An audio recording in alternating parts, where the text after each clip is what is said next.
Hello everyone, আশা করি সকলে ভালো আছেন। আপনারা সকলে জানেন টাকলা মুরাদের পরে যদি কেউ টাকলা বরফ বদমাস বেয়াদব টাকলা হয়ে থাকে সেটা হলো ইকবেল। এই ইকবেলের বাচ্চা হয়তো পাগলা গারদ থেকে ছাড়া পেয়ে লেগেছে শাকিব খানের পিছনে, সর্বদা শাকিব খানের পিছনে লেগে থাকে। এর যাতে আর কাজ নাই, যার কাজ নাই সেই করবে, তার কাম এটা।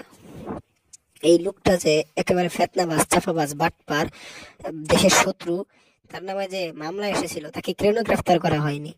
সে নারী পাচার করেছে, বিভিন্ন ধরনের অনেক কালোবাজারি করেছে, কে এখন এখানে গ্রেফতার করা হয়নি? এটাকে পাগলাগারে রেখে দেওয়ার দরকার, মাথার তো সমস্যা আছে। এটাকে বের করেছে কে? বের হয়ে আবার শুরু করেছে মেগাস্টার শাহিব খানের অপমাননা। এর মাথার আসলেই সমস্যা আছে, একে নিয়ে কথা বলার সময় ওয়েস্ট করতে চাই না। তবে মাঝে মাঝে এমন কাজ করে, এত বাড়ি করার পরে ওকে নিয়ে কথা বলতেই হয়। এই লোকটা দেশের শত্রু, সন্ত্রাসবাদী, কি বলবো এটা? এটাকে এখানে আর বেশি কিছু বলবো না। আপনারা কি বলবেন ইকবালকে নিয়ে? এই শালাকে কি বলবো, এই শালা আসলে বাস্তবে একটা ভিলেন। যাই হোক, এটা এতটুকুই বলার ছিল। আজকের ভিডিওটি এ পর্যন্তই। ধন্যবাদ পুরো ভিডিওটি দেখার জন্য।